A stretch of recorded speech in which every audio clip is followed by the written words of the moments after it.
that we should ever have a good money again before we take the thing out of the hands of government.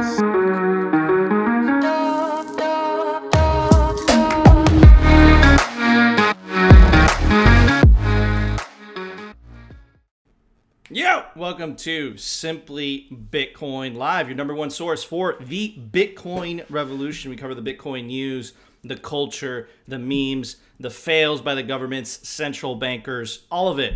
Today we have a very special show, very, very troubling development. U.S. sanctioned, the U.S. Treasury, specifically the Office of Foreign Asset Control, sanctioned open source software. It's never happened before. That what they've done before in the past is sanction specific addresses, specific individuals, but they've never sanctioned tools, right? So this is the first time. Very scary stuff. We're going to talk about the implications of that long term, if and how it affects Bitcoin.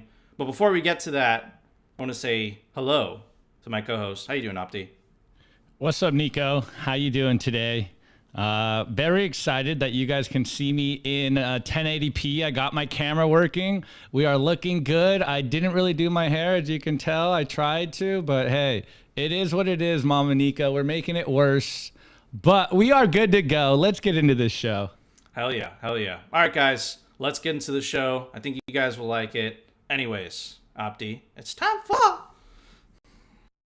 Number time. Brought to you by Nodl. They make some of the best Bitcoin nodes, like the Nodl One, the one I'm holding in my hand. Run your own version of Bitcoin Core, the Lightning Network, Whirlpool, and Dojo, all from the comfort of your own home. Remember, guys, if you don't run your own node, like the Nodl, you're using someone else's. And now, if you are a digital nomad, you have no excuse, because the Nodl guys just released Nodl Cloud. Run a Nodl through a virtual private server. Visit nodl.eu. All right. Opti, I know, is a little bit upset because I haven't made the corrections yet on it. I'm going to get to it. Anyways, at the time of this recording, the Bitcoin price is at $23,070 sats per dollar, 4,335. Block height, 748,714. Reachable Bitcoin nodes, 13,162. Percentage issued, 91.03%. It's crawling up slowly. Blocks to the halvening, 91,286. Halving, estimate April 20th, 2024. Total Lightning Network capacity, 1,349 Bitcoin. In fiat Kaka value, that is $31 million. Hopefully that continues to go up. Hash rate, 208 exahashes. Annual mining revenue, $14.2 billion. That is a lot of incentive for miners to mine Bitcoin, and in the process, they make Bitcoin harder to computationally attack. Anyways, today I want to talk about free speech. Why am I going to talk about free speech? Free speech is the front line. It's the front line of defense against Bitcoin. I'll put it to you this way. If governments don't allow you to say certain things, what makes you think they're going to allow you to transact with whoever you want? I think that's one of the fundamental issues. And what we've seen over the last 2 years is the accredited class, the credentialed class, the so-called experts, their so-called betters, been absolutely taken to school by the decentralized hive mind that is the internet. And of course, like all bureaucrats, instead of saying, okay, this is a technological innovation that is helping everybody, millions upon millions of people talking amongst each other, what they're doing is they're doubling down and they're saying, you could only trust the credentialed class. You could only trust us experts with information.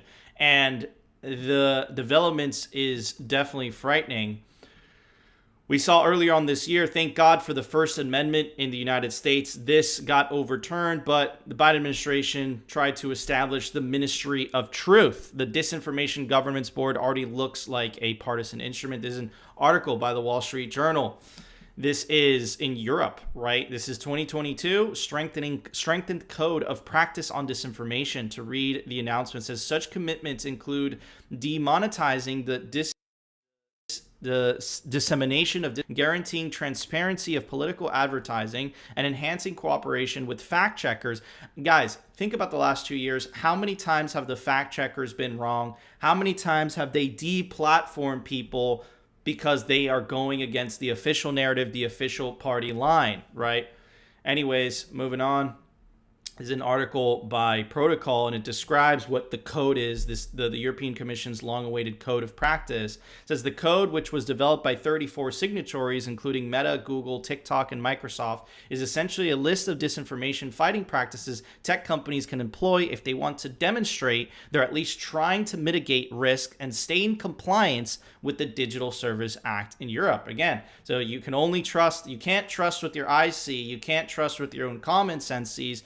We, this government bureaucracy, want to tell you what we believe was right and what believe is wrong. And how many times has that been abused over the last couple of years? And anybody that goes against the official narrative has been deplatformed, ostracized, villainized. This is where they want to take this. They want to take it to the point that you can only get your information from official sources, from fact checkers, but those are the same official sources that told you there was no inflation.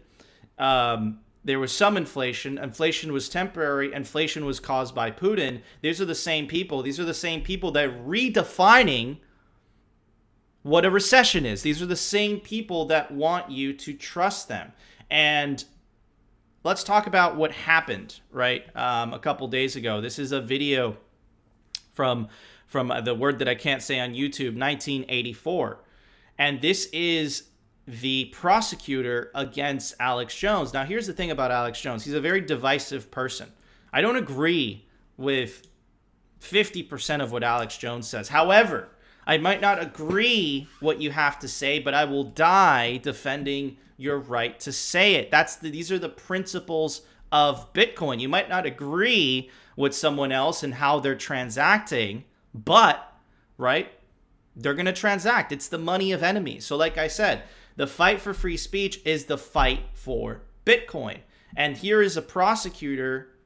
I'm not even going to, let's see what he has to say. Let's see what his solution is for Alex Jones. Let's see what he wants to do for Alex Jones. Mind you, Alex Jones, whether you agree with him or not, has a huge audience of people that want to see him. But again, here you have someone trying to take his ability to speak. You might not agree with him. You might not agree with his politics. I surely don't. But, hey. Anyways, let's check out this video. I ask that with your verdict, you not only take Alex Jones' platform that he talks about away. I ask that you make certain he can't rebuild the platform. That's what matters. Take him out of this discourse, of this misinformation, of this peddling of lies, and make sure he can't do it again. That is punishment. That is deterrence.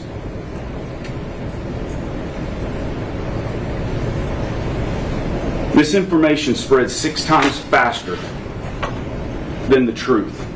That's what we heard on that stand, and I believe it.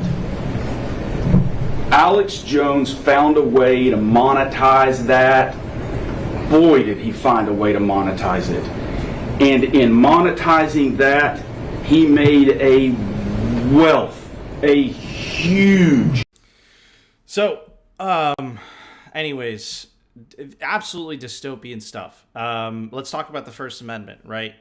In the United States specifically, the Founding Fathers found out early on that free speech was vital for a functioning government, a functioning form of democracy. Because what tends to happen is the person that gets to decide what is fact, what is misinformation, usually becomes tyrannical. And you can't, the people that are also the official party sources, their reputation and their performance on what is true, what is not over the last 2 years has been absolutely taken to school. Like they have nothing behind to hide behind, but they still want to force you, the individual, to trust them at their word. And how many times have they broken that trust over and over again? And it's a very scary time that right now we're in a moment in history where there's a prosecutor that Fine, he's representing people that are suing Alex Jones because he said this, because he said that.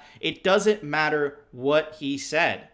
Let people decide what is true or not. Let people decide to come to their own conclusions. No one, even your worst enemy, should be deplatformed. No one.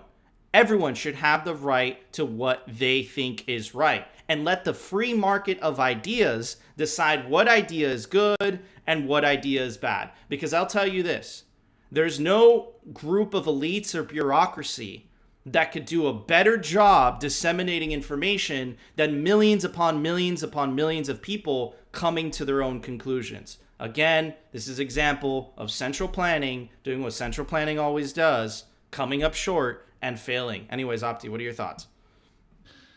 Man, this is the persecutor against Alex Jones. Like what the fuck? They're just blatantly talking about deplatforming him like he's spreading lies. It's like it's absolutely amazing that they can say this with straight face. Like, what is going on?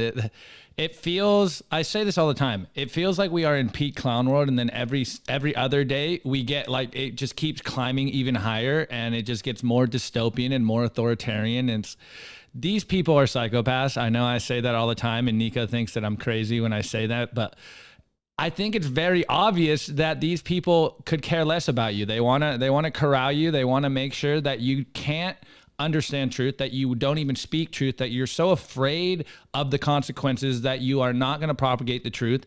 And it's absolutely disgusting. Like, this is why we Bitcoin. This is why we have the meme that Bitcoin is fuck you money, because they can't stop you and deplatform you when you build your platform. Like, this is absolutely crazy. Say what you want about Alex Jones, but yo, he's been right a lot before the legacy media. And it's like, hey, I know he says some crazy stuff and he's got some crazy sound bites, but dude, he's been on it for a long time. And you can tell that they're afraid of spreading this message when they are coming this hard at someone like Alex Jones. We tell you all the time, legacy media is failing, and they are trying to find any way possible to stop alternative news sources. But you guys are on YouTube watching Simply Bitcoin. You guys are on Twitter learning the truth. You guys are spreading the truth amongst friends and individuals. And they can't stop the truth. They will try and push even harder, but the truth is like a ball underwater. It will pop up eventually, and we're seeing this happen. Like, holy fuck. It's just, it's mind-blowing that we've gotten to this point in society, and I just feel that, you know, the pendulum's swinging back the other way, and it's going to swing very violently. And man, I'm just glad I'm on this side of the truth. That's all I'll say. Anyways, Nico, go on. Yeah, no, dude, it's absolutely true, man. The pendulum in the 1950s, right? We were living through the McCarthy era in the United States, and it was specifically the right censoring the left. And now what we're living through, this moment in history, it's really the political left trying to censor the political right. But what the case that we're trying to make you as Bitcoiners is, no one should have the right to censor any other person. Like, let the free market of ideas, the free flow of the ideas, get to decide what information, what information is more valuable than the other. Let the free market decide and disseminate that by itself. We don't need a group of so-called bureaucratic elites getting to decide that for us, right? And the reason I wanted to bring up that Alex Jones for an example is you see the prosecutor right then and there literally saying, we have to deplatform this man. That is the equivalent of burning books in the 21st century. That is the exact same thing, and nothing good leads down that road. It doesn't matter how evil is the person that you think you're deplatforming. It's a very, very, very slippery slope. And again, you can't be for that and be for Bitcoin, because Bitcoin works very similar to the First Amendment, right? Anybody could use it, right? It's anti-censorship resistant. It is called the money of enemies. If you're in Iran that's sanctioned by the US government, you could use Bitcoin. If you're in the US and you're sanctioned by Iran, you could use Bitcoin, right? So again, the fight for free speech is the fight for Bitcoin. Fight for free speech is the front line of the battle of Bitcoin. So we must call it out, we must defend it, and we must do what we can. Anyways, let's move on to the news. It's time for The Daily News. brought to you by CryptoCloaks.com. They make some of the best 3D printed Bitcoin merch, like the famous 3D printed Bitcoin grenade toy. Comes in any custom color your heart desires. That's right. You want Peter Schiff colors? Yeah, it comes in gold, and you can take advantage of the promo code down below to get 5% off if you're in Europe. The European store is now open. Check out CryptoCloaks.com today. All right. So, talking about free speech, let's check this out. Very, very troubling development. This is Tornado Cash. Tornado Cash is an open source privacy tool. And this is what he tweeted. He says, my GitHub account was just suspended. Is writing an open source code illegal now? Very scary stuff. Let's look into more information. This is an article by CoinDesk. The headline says, crypto mixing service Tornado Cash blacklisted by U.S. Treasury. The Treasury Department has banned all Americans from using decentralized Bitcoin shitcoin mixing, or it's just a shitcoin service, by the way, decentralized crypto mixing service Tornado Cash. The Office of Asset Control. That name sounds very familiar. Let me give you guys an example, right? This is Marathon Mine's first OFAC compliant Bitcoin block. Remember that, guys? When the U.S. government, through the Office of Foreign Asset Control, put pressure on Marathon and Marapool to start censoring Bitcoin transactions. And in the process, what they're trying to do eventually is they're trying to make Bitcoin an extension of the current exclusionary, tyrannical system we have today, a system that says that 50% of the world is unbankable because of the place they happen to be born in, right? This is the same system that created so much red tape that people don't even feel like opening bank accounts. And if you compare that with Bitcoin, Bitcoin only requires you to download a Bitcoin wallet. So anyways, this was back then. Marathon, a North American-based mining company, has mined the first Office of Foreign Asset Control compliant Bitcoin block yesterday.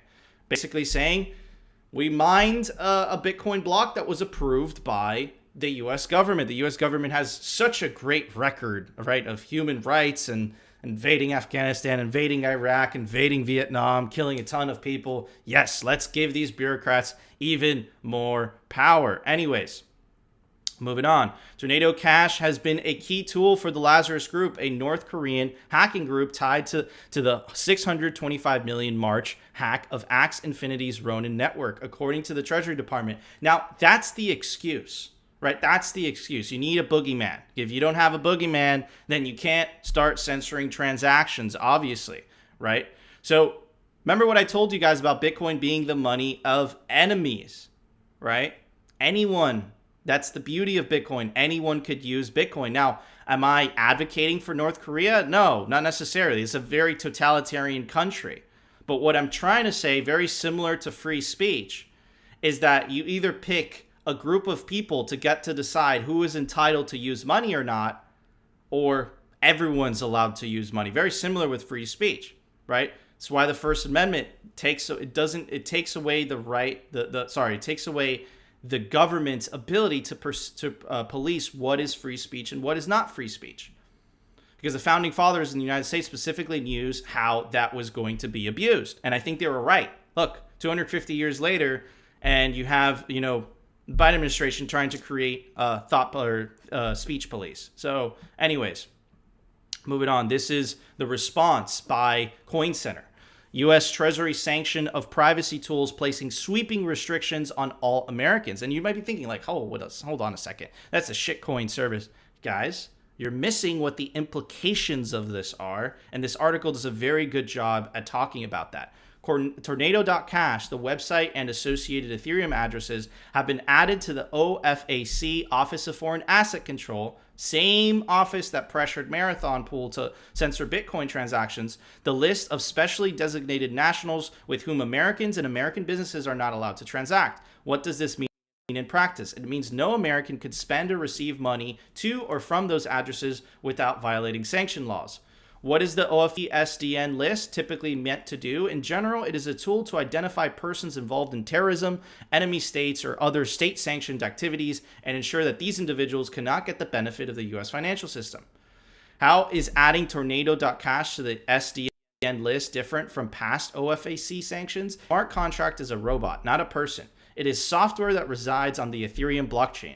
If a contract is credibly decentralized, then the original authors of that contract could be hit by a bus and the service would continue to work. As such, today's action does not seem so much as a sanction against a person or entity with agency. It appears instead to be a sanctioning of a tool that is neutral in character and that can be put to good or bad uses like any other technology. Do you understand the implications of what I just read?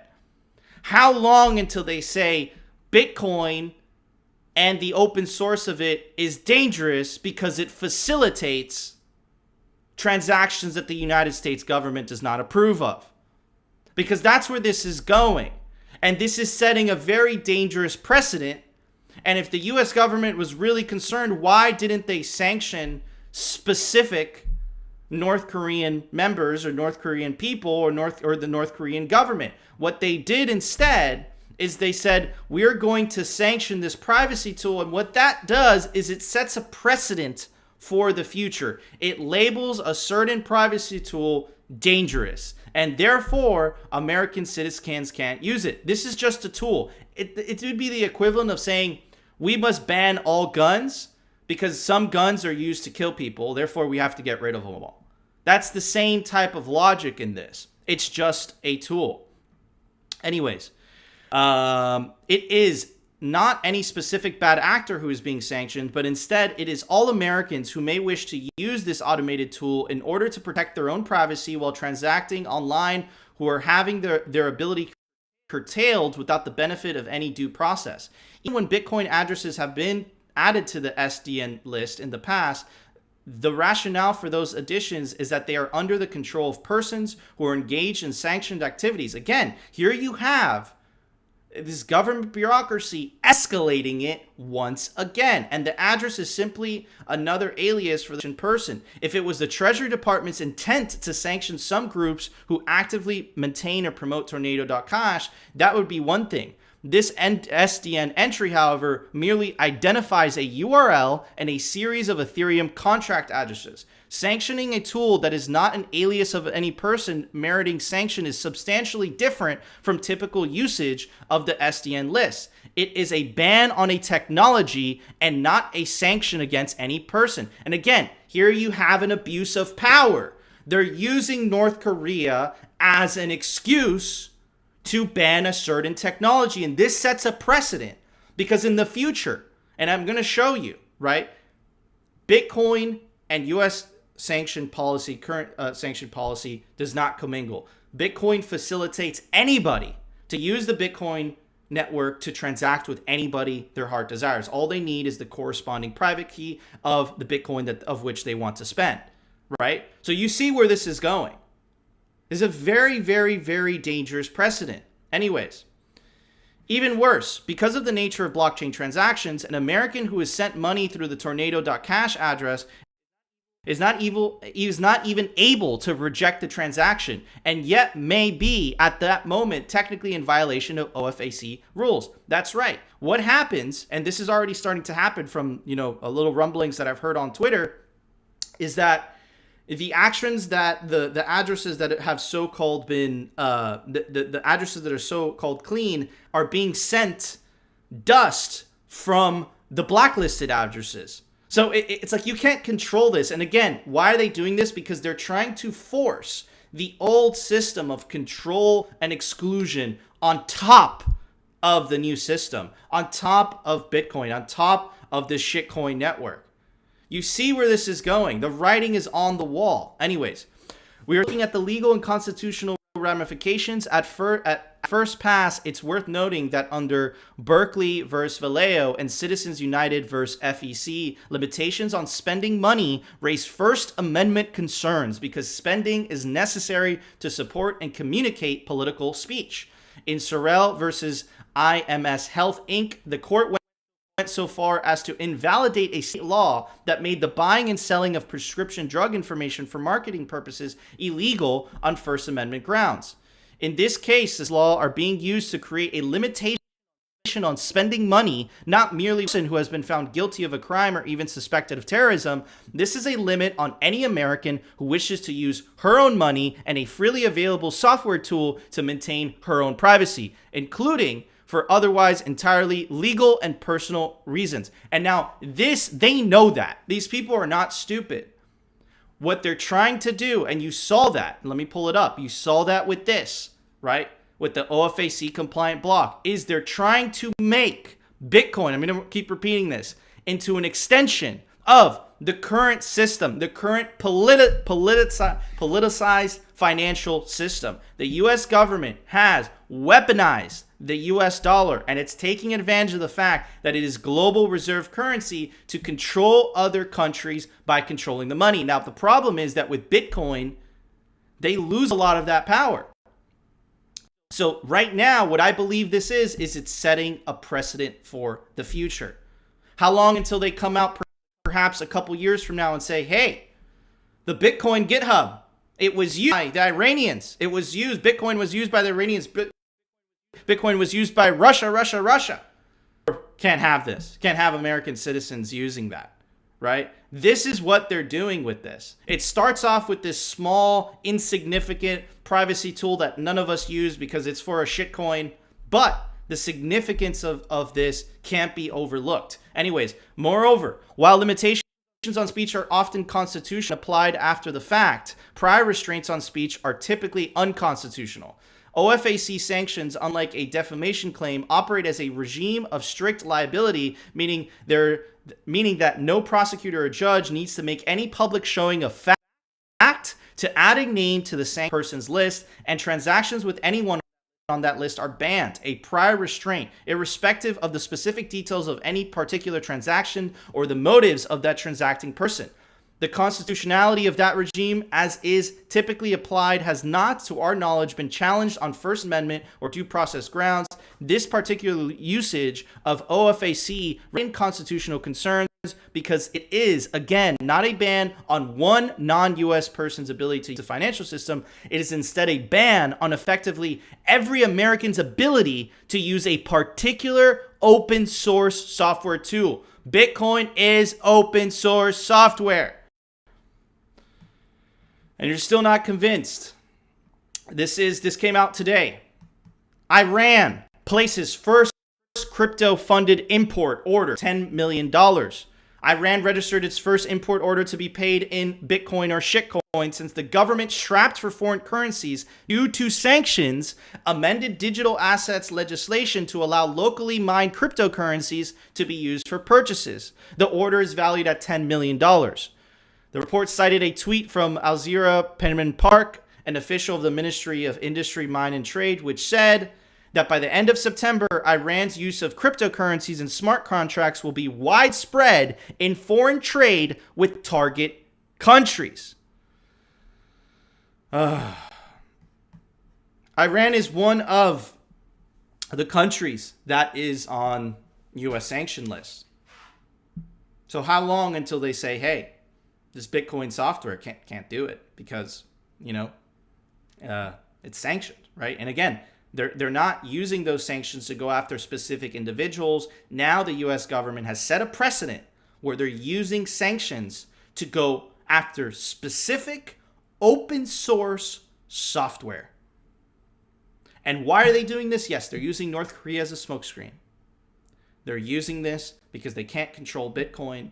So again, they're trying to force a round peg into a square hole, or square peg into a circle hole. I don't know. Anyways, you guys get it. Opti, what are your thoughts, brother?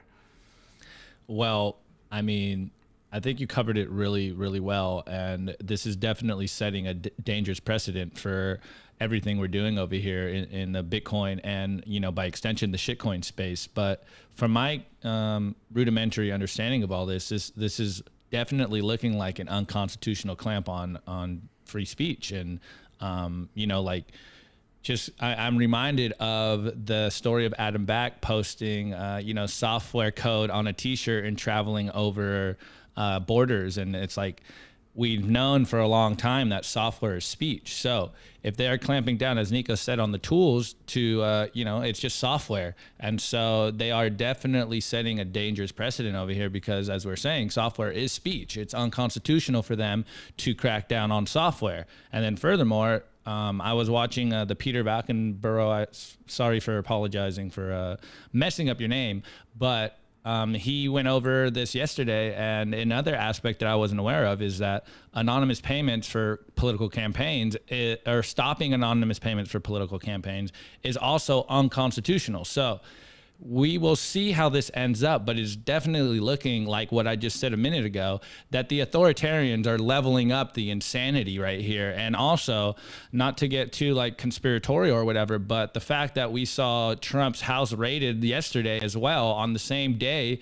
it's hard to look at all the stuff that's happening and not see coincidences and authoritarian oversteps. So like the authoritarianism is escalating, and we know essentially why is because they understand that they are losing control and they have to figure out a way to control you.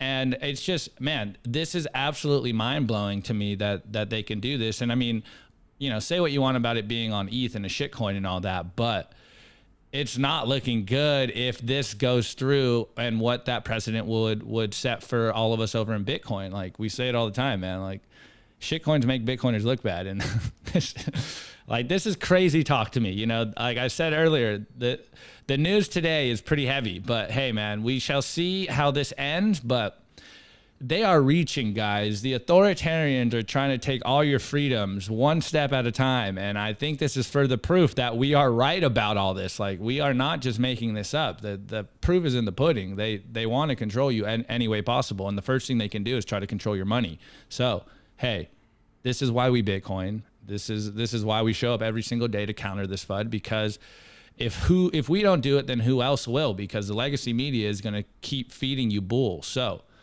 this is why we do what we do. But man, Nico, this is just crazy stuff here, man.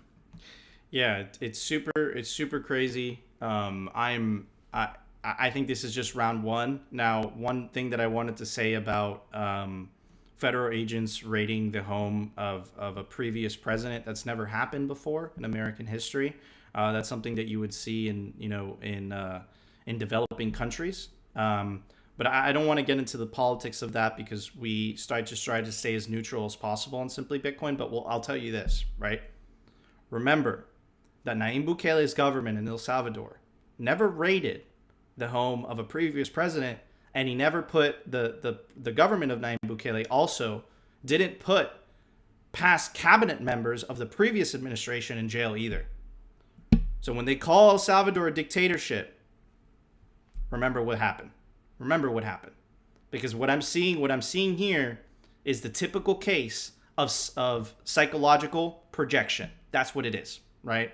These people have nothing to stand on. The same as legacy media. They're standing on the coattails of the reputation that they've built up over the decades. But now, in this fourth turning that we're experiencing, yeah, it's nothing but BS. It can't be that a couple of Bitcoiners on YouTube were more right about inflation and the recession than the whole credentialed expert class on legacy media. Something's really wrong there if that is happening. And again, is it because they're stupid or is it because they're acting nefariously? I'll let you guys be the judge. But anyways, Opti, it's time for The Daily Fail. Brought to you by SwanBitcoin.com. Swan is the best place to build your Bitcoin stack with automated Bitcoin savings plans and instant purchases serving clients of any size from $10 to $10 million. They incentivize dollar cost averaging. Spread out that risk, layer into Bitcoin, use it as a savings technology rather than speculation. Check out SwanBitcoin.com today. All right, before we get on to the fail, I want to let you guys know about Pacific Bitcoin, November 10th through 11th. It's going to be the biggest, largest Bitcoin conference in the West Coast. Today is the last day to take advantage of the Simply Bitcoin promo code to get 20% off your ticket, right? Anyways, let me go through some of the speakers. We have Corey Clipston, CEO of Swan. We have Jeff Booth, Dylan Leclerc, Pierre Richard, Mark Moss, Alex Gladstein. Guy Swan, and many, many more. Guys, get your tickets today to Pacific Bitcoin. Anyways, Opti, what do you have for us Let's today? go. All right, guys. So I saw this article. It's making the rounds on Twitter. So I figured I should cover this. Anyways, as you can see, the headline says, Bitcoin and shitcoin markets have found a floor as anticipation builds that the ETH merge is viable in 2022, JP Morgan says. So I wonder what JP Morgan has invested in Ethereum, but let's just get into this. So as you can see, I highlighted a few points. It goes, analysts at JP Morgan said there are two reasons driving the recent strength in the Bitcoin and shitcoin market. What has helped, we think, has been more limited new contagion from the collapse of Terra Luna. Okay, maybe. However, we think the real driver has been the ETH merge and positive data following the launch of the Sepolia testnet in early July and Ropsten testnet in June, indicating the merge is viable in 2022. Remember, we covered this a couple days ago, that they have been moving back the merge date from, I forget what the first one is, but now it's in September supposedly, so we shall see if they even hit that date. But anyways, the upcoming Ethereum event has been highly anticipated by investors. I wonder who those investors are. The merge is designed to transfer the Ethereum blockchain away from proof of work instead to a proof of stake system, which is supposed to be faster and more efficient from an energy consumption perspective when mining. Guys, we literally covered this yesterday in regards to ETH and the Bloomberg article. They keep trying to do the same thing, make proof of work look bad, proof of stake look good because it's more energy efficient. So let's continue down here. A successful Ethereum merge later this year should help boost sentiment in the Bitcoin and shitcoin markets, JP Morgan said. The merge is currently expected to take place in September, depending how the upcoming Girarelli testnet performs. It's scheduled for August 11th, guys. So this is why you're seeing all these articles in the news on Bloomberg, Business Insider right now in regards to Ethereum being the, what they say yesterday, the most ambitious project in the blockchain space. I wonder why all this PR is happening on the days before the merge, because they got to pump the bags. Anyways, ultimately, the ongoing recovery of the Bitcoin shitcoin market could hinge on the upcoming ETH merge in the short term as Bitcoin and shitcoin investors look for a much needed boost in sentiment. So obviously, this is a Hopium article. It's definitely shilling ETH in positive light. And so I just, I had a thought like, okay, let me just check and see, is there a connection between JP Morgan and ETH? Well, I found interesting connections. Apparently, there is this Enterprise Ethereum Alliance launched in February 28th of 2017. A newly formed enterprise collaboration drives ETH blockchain technology best practices, focusing on security, privacy, scalability, ability. The alliance seeks to augment Ethereum, enabling it to serve as an enterprise-grade technology with research and development focus. Again, I just said that. The founding members of the Enterprise Ethereum Alliance rotating board include, there's a bunch of names here, but let me just pick out some of the names that I am aware of. BNY Mellon, CME Group, Consensus, JP Morgan, Credit Suisse, ING, Thomson Reuters, and EEA, the Ethereum Enterprise Alliance, will collectively develop industry standards and facilitate open source collaboration with its members base, as well as the Ethereum chief scientist and inventor Vitalik Buterin, and is open to any members of the Ethereum community who wish to participate. The Alliance project can play an important role in standardizing approaches for privacy, permissioning, and providing alternative consensus algorithms to improve its usability in enterprise settings, and the resources the project and its members are contributing should accelerate the advancements of the Ethereum ecosystem generally, says Vitalik. I look forward to continuing to work with everyone involved. Key point there. Anyways, let's go on and continue. And I kept going down the rabbit hole, and I found this other article, and this came out in March 1st of 2022. Blockchain company Consensus faces multi-billion-dollar audit as shareholders claim board breaches fiduciary duties attributed to Arthur Falls. So on March 22nd, a group of 35 former employees representing more than 50% of all known Consensus AG shareholders filed a request for special audit pursuant to ART. 697A of the Swiss Code of Obligation. So they did an investigation, and guess what? They found that on August 14, 2020, fundamental intellectual property and subsidiaries were illegally transferred from Consensus AG into a new entity, Consensus Software Incorporated, in exchange for 10% ownership of CSI and an offset of $39 million loan by founder Joseph Lubin. Internally codenamed Project North Star, the transaction resulted in legacy financial institutions such as JP Morgan Chase acquiring an influential stake in MetaMask and Infuria. Smoking gun, I suppose, but let's keep going. Again, April 13th, 2021, MasterCard, UBS, and JP Morgan pour $65 million into Ethereum startup studio Consensus. Consensus builds cryptocurrency-related infrastructure, raised $65 million in funding from big banks such as UBS and JP Morgan Chase.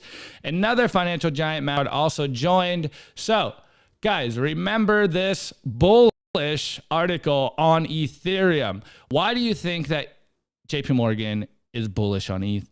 Is because they have huge bags of ETH, guys. Like, we told you this in regards to Bloomberg, and I know I got some comments yesterday about me going a little wild in the fail section, but this is further proof that the legacy media does not have your best interest. They are literally funding the enemy of Bitcoin. They are putting all this bullish PR in regards to ETH, the ETH merge being the most bullish project and most ambitious project in the Bitcoin and shitcoin space. And now we know exactly why. So they are incentivized to push that narrative because they have bags of all the infrastructure in ETH. So they are incentivized to want to see ETH fucking pump, guys.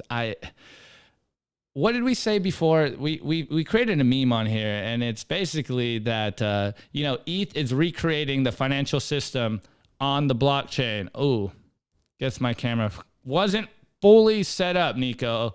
Wrecked. Dude, what the hell? What the hell? Oh, there we go. I thought I had it set up. Anyways, guys, this is absolutely insane. Look, this was making the rounds on Twitter like it was super bullish that JP Morgan says that, the Bitcoin price floor is set. And we know what exactly they are doing. They are just trying to pump their ETH bags and say that, oh, the crypto market is set. The floor is set. We are about to pump because of the ETH merge. It's just a bunch of PR bull, guys. Like, this is insane. Anyways, Nico, jump in. I do have another fail in here if we want to talk about this, but yeah, what's your thoughts? We got time for another fail. Dude, look, it was like Corey Clipson said it beautifully. I said it in my like kind of Nico Jones way. Ethereum has no choice but to cozy up to this. And Ethereum only relies on the marketing and the hype, and now they're clearly being pushed by the legacy media. And yeah, why are they pushing it? Do they actually give a fuck about the merge? No, they're just holding bags, and they're trying to capitalize on the marketing, which is all what Ethereum is. There's nothing else. So yeah, it sucks, but I want to go back to the first point that I was making, is that Corey said this beautifully. I said this also, that because Ethereum is inherently centralized, you're going to see this evil alliance between governments, institutions, and all that to try to ensure the survival of to try to ensure the survival of Ethereum through merging with these institutions, and those institutions to try to remain relevant and to try to hold on to some of the power they once had. They will ally with Ethereum. Remember, in the eyes of Bitcoin, because of proof of work, because of the decentralized node network, because the resources, the resource requirement to run a node is so low, which ensures decentralization, what you have is a network that sees everybody equal. Sure, Michael Saylor might have more money to buy more Bitcoin, but he doesn't have more influence over the Bitcoin network. And that is completely different than something like Ethereum, right? And if you don't believe me, 2017, the fork wars were an example of what happens when the largest mining conglomerate in Bitcoin tried to take over Bitcoin and tried to change the rules of Bitcoin to benefit itself. But the users were able to successfully withstand that attack. And I think that was one of the biggest moments in Bitcoin's history, right? So yeah, it's a very striking difference with a centralized system like Ethereum. At the end of the day, it's estimated to be between 40 to 50% of Ethereum nodes are run on AWS servers, meaning Jeff Bezos literally controls the Ethereum network. And if you run your node on a server, it could easily be co-opted by a government, right? And you compare that with Bitcoin, that all you need is literally a $100 Raspberry Pi, and it's a very striking difference, you know? But look, at the end of the day, JP Morgan doesn't care about Bitcoin, doesn't care about Ethereum. What they really care about is to see their bags pump. So they're not allies. It's the same reason that BlackRock got into Bitcoin. They don't like Bitcoin. It takes power away from them. But they're not going to miss out on that profit, though, right? So anyways, Opti, I see you have a screen pulled up. Yes. This is this is what everyone wants to talk about. So let's get into this, and I'm sure we'll have a little discussion after this. Matt Corallo, he's a famous Bitcoin developer. He was known for being one of the youngest Bitcoin developers. He's been around for a long time, and he dropped this tweet thread. Sorry, I'm not going to read the whole thread. I'll just read the first one, and then we'll get into Nick Carter's response to it, and then we'll get some more responses and some things behind after it. So first he goes, Bitcoin maxis are a dying breed. Why there was a time where everything except Bitcoin was basically a scam. That hasn't been true for a long time, and the smart money has moved on to figuring out which projects are going somewhere and which are straight pump and dumps. Okay, so yeah, okay, sure. Then Nick Carter goes, brave and important thread from Matt. This is an important cultural moment. Okay, Bitcoin doesn't need me, but it does need Matt Corallo, Bitcoin's longest tenured and most prolific core dev. Well, let's get into some of this stuff going. Oops, I got it set up. I really like this tweet from Samson. I know Samson and Matt worked together at Blockstream, so I don't know what the beef is behind the scenes, but there seems to be some kind of beef behind the scenes. Anyways, Matt Corallo, he does a screenshot of the tweet, and then he looks at his bio, and it says mostly reposting at Suna. So then we see what at Suna is, and you can see that Suna has his Volt debuts 59 million crypto fund backed by Mark Andreessen. So I had to verify, and yes, it is there in his profile. And I went to who he is reposting this at Suna Girl. And as you can see, founding and managing partner at Volt Capital. So I went down and I went on the site, and you could see where I ended up. Our world-class backers, Chris Dixon, A16Z, Mark Andreessen, A16Z, Balaji Srinivasan, Angel Investor. But if you remember Balaji, I will get into it a little bit. So let's just look at Andreessen Horowitz's, oh, sorry, wrong one. Let's look at this post right here by Brian Armstrong. It says, welcome Balaji Srinivasan, Coinbase's new chief technology officer. Balaji was general partner at Andreessen Horowitz before joining A16Z.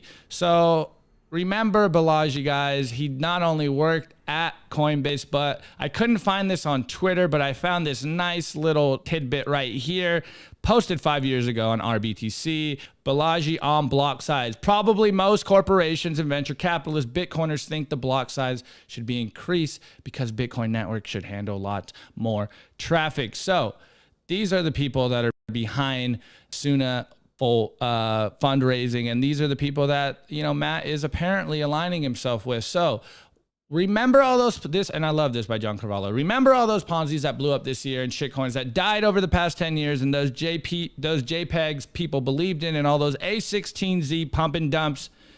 You need to accept those things until your life, you big mean maxi, or you will die. And let's just continue on some more commentary. I love what Grubbles has been doing on Twitter, so I have to plug what he's been saying on the show. Good God, not literally everything is a scam. That is the biggest straw man sophists love to construct. It is a common thing to say everything is a scam because it's a good safeguard for people who are not typically able to evaluate projects in a technical manner. But the sad thing is there are so many goddamn scams that basically everything is a scam. Bitcoiners shouldn't have to say everything is a scam, but this is the reality altcoin people have built for everyone. It's not Bitcoiners' fault that they are so utterly slimy and scammy, but it's the reality we have to live in. And just to continue, Jimmy Song tweeted out basically the same thing. Let me get this straight. There are $100 million exploits, $1 billion rug pulls, CBDCs that will get rid of cash forever, people losing their life savings on crypto scams, and somehow Bitcoin maximalists are the problem.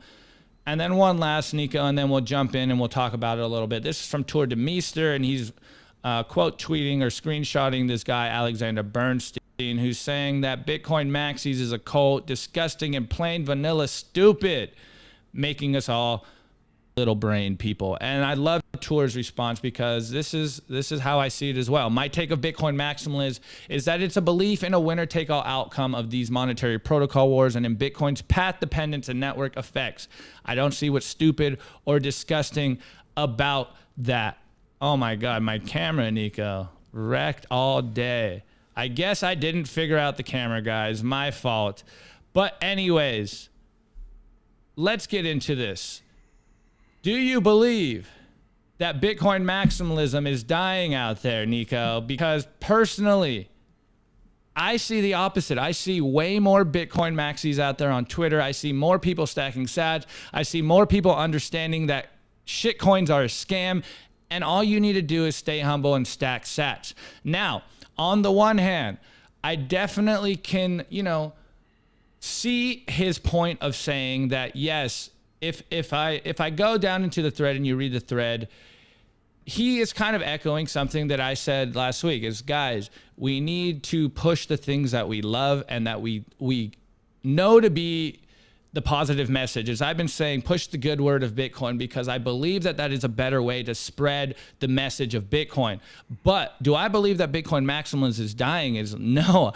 In my opinion, it is growing more than ever. More people are stacking sats, more people are saving in Bitcoin, and the message is spreading far and wide. Remember all the clips we've added about the Fed stuff, the narratives going around in legacy media from big alternative news sources saying the exact same message that we have been saying as Bitcoiners for years. Bitcoin is the way, and the Fed, central banks are the enemy, and the powers that be want to control you. I fundamentally believe that more people are waking up to this narrative or this view that Bitcoin is the solution. And in my opinion, there's more Bitcoin maxis out there than ever before because there's more everyday people stacking. There's more people spreading the sound money gospel. And this is just a huge coat because let me show you one of these portfolio partners in Andreessen Horowitz. Oh, who do we have here? Dynamic. Remember the whole Nick Carter debacle? And when he bleached his hair and he went full Britney Spears on us and started calling us Bitcoin maxi cult members. Well, guys, remember, just follow the money. Where is that tweet by Samson Mao? Follow the money, guys, and you will see why these people are spinning these narratives. And as I say, guys, as my mother always told me, tell me who your friends are and I will tell you who you are. We see what is going on behind the scenes. They are being funded by shitcoiners. Hence, they have to keep us closed-minded Bitcoin maximalists far away from their narratives because Bitcoiners are bad for business. Bitcoin maximalists are bad for scammers because you guys call out the scams and Bitcoin maxis are the immune system. Yes, do we need to at times spread the good word of Bitcoin? Yes, but there is a time and a place for creation and destruction. So, continue to be toxic, continue to call out scams, and as well continue to spread the good word of Bitcoin. Anyways, Nico, what is your thoughts on this?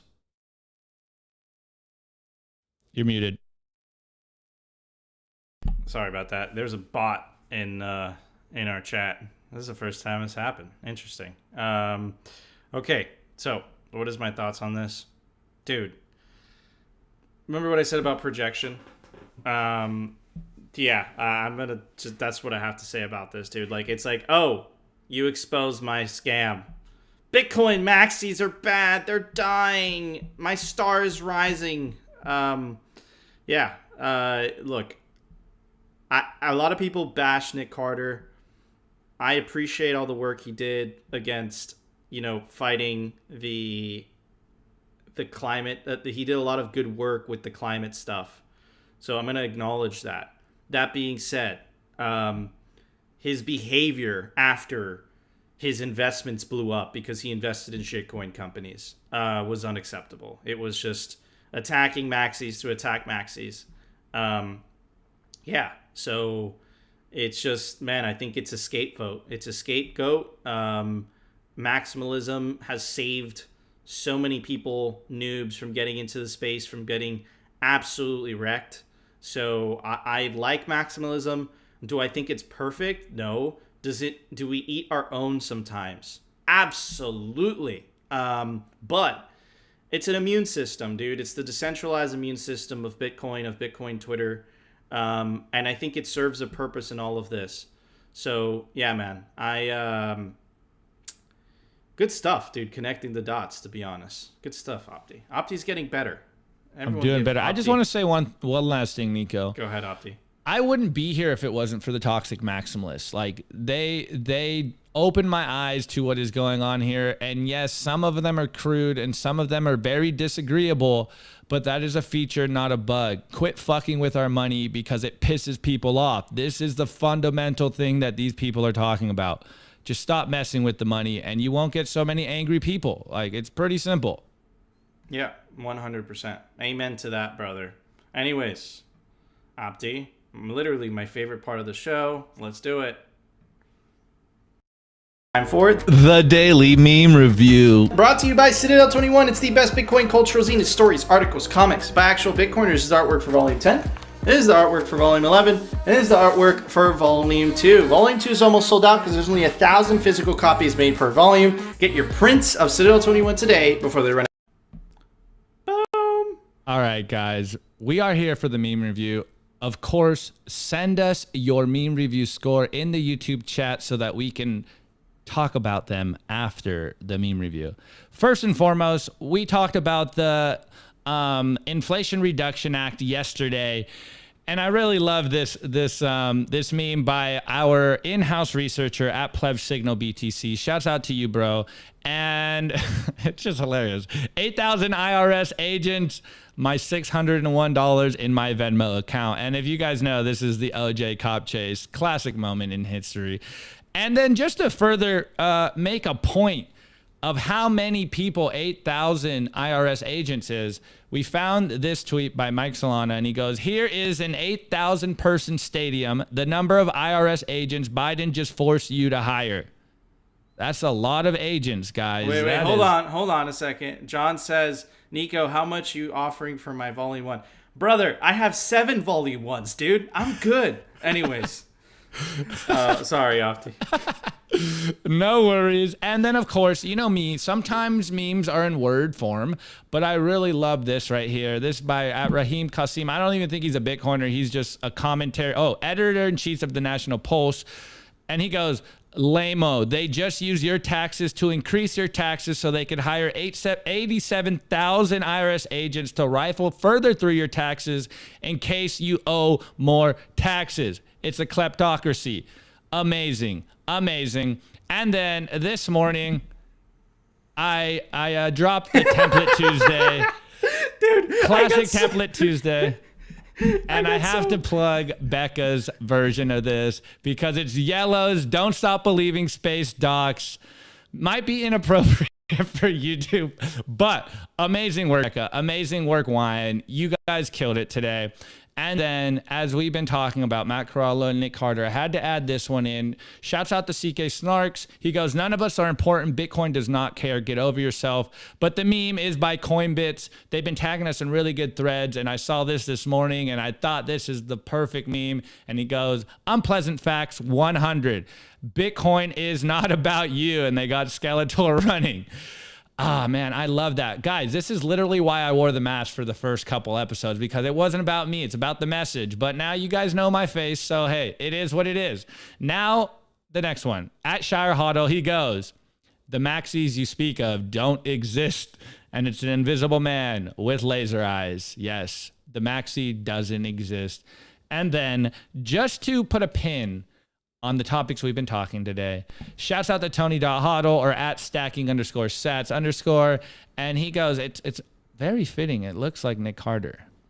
Anyway, why are you so stubborn? There's no way that Bitcoin will be the only crap. No, buy my shitcoin. It's awesome. And then we got the Chad Bitcoin guy with the laser means he goes, shitcoins are created to take your Bitcoin. No, how can you be so disgusting and vile? You're a dying breed. Cry harder, bitch. All right. So here is my meme score for today. You guys saw me using it earlier. I got this orange lens cleaner. Very good. But guys, before I give the meme score, this is the meme review. We're doing it interactive because it's live, right? So give the meme a score. If you're new to the show, the scoring system is simple. You give it any object you could think of, put it in the chat, and force Opti and I to read it, and we will get very uncomfortable, especially it's an uncomfortable score. That being said, Nico will get uncomfortable. I will laugh. Opti will laugh at Nico getting uncomfortable. So, yeah, give the score, give the meme a score, put it in the chat. That being said, I'm going to give it this purplish hairdryer that has, it looks like a Crypto Cloaks 3D printed ASIC vent miner. Is that how you get the wavy locks, Nico? Dude, honestly, they just come. No, I never use this. This is my girlfriend's. But no, dude, it's weird. It's weird. So like when I take a shower, my hair gets super, super straight. Yeah, it's very strange. It's very strange. Anyways, Michael Morrison gives it. I give these memes 1 button. Okay, 1 like button. Luco gives it Trump's mansion. Very fitting for today. Extremos, shout out to you, buddy. I gave a pile of dirty laundry. Nico, Nico, dry hair with eggplant. Okay. And BTC pins, I give those views 87,000 IRS agents. Oh man. A broken metal detector. Shisoka, thank you. Anyways, good memes. Guys, if you missed the live show, put your score down in the comment section. Make sure to subscribe to us on alternative video platforms like rumble.com and bitcointv.com. Soon enough, we will be live streaming the show to Bitcoin TV. Once I figure it out, bear with me. Becca gives the memes a case of Red Bull. Good. Overall, good memes. Good memes, guys. And of course, join our Telegram group. The link is down below. It literally takes 30 seconds. All you have to do is you click the link. It's free, and you can hang out with all the plebs. You could link us Bitcoin memes to review, and then we'll review them on the meme review. It's a win-win for everybody. And of course, if you're on audio... Erna John says... No, I can't. You're right. I can't read that. I can't. Nico can't read. Dude, hold on, Nico. To be fair, when I met him in person, he didn't even know how to read this. So shout out to Eddie Rugg. Any Rug. Okay, genius name. Absolutely love it. But yeah, and of course, if you're listening to the audio version of this on Twitter Spaces with our boy Jacob from Swan Bitcoin, and Opti will be there live. You can hear his rants in a little bit. Hopefully, Jacob speaks up a little bit more. I love it when Jacob talks. He has good takes. Yeah. So just stay tuned until after the show. But anyways, Opti, there was software release today. Let's check it out. Bitcoin software release. All right. The software release is sponsored by CypherSafe. Don't store your seed on paper. Store your seed on metal. Paper is waterproof, not water prone. It's fire prone. Literally, a piece of paper will catch on fire if your dog, for some reason, is acting up. Literally, eat that piece of paper. Could you imagine stacking that Bitcoin for years and years, and literally you lose your seed because your dog ate your seed? That'd be terrible. That's why you got to store your seed on metal, and there's no other better place to do it than the Cypher Grid and the Cypher Wheel, both made by CypherSafe. Check out CypherSafe.io. Anyways, Opti, what is the software release for today? I think you messed up because I have over here a site by Plebs. Oh, sorry about that. That's what we have in the show notes. So this one's a little different. As we said, we're going to figure out Bitcoin TV, but we are plugging our friends Builders in Bitcoin on Bitcoin TV. Go check it out. They're dropping content, and it's done by our boy at BitKite. So you already know we support other content creators out here because everyone is spreading the sound money gospel, and this is what we're here to do. Any way possible to get the message out, we endorse this. There is 10 million ways to spread the orange pill signal. Anyways, make sure you listen to us on Google, Spotify, Anchor. And if you think we are providing you value, we will take your sats on Fountain app. Yep. And we love you guys. Thanks for hanging out with us. This has been an awesome day. Nico, roll this one out. We love you all. Before we go, I also want to give a shout out to our awesome clothing sponsor, representltd.com. They make some of the most comfortable Bitcoin merch. Look, Opti's wearing the Bitcoin shirt. I'm wearing the revolutionary camo. Represent. He's making Bitcoin merch. He's made Bitcoin merch, but it's all sold out. He's making Simply Bitcoin merch too. You definitely want to go check it out. You can take advantage of the promo code down below to get 10% off. representltd.com. Guys, if you see me at the airport, I'm literally wearing this hoodie. It's not because they pay me, but because it's comfortable as fuck. Anyways, guys, that was our show. If you enjoyed our show, definitely consider hitting that like button. It really, really helps us.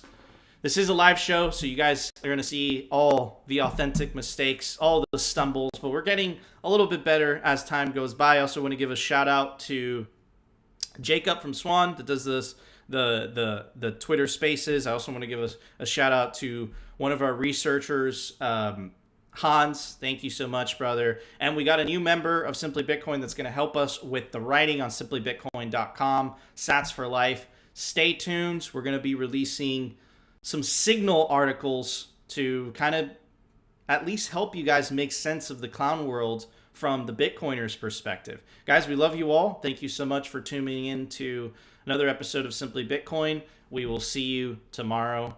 I will catch you guys later.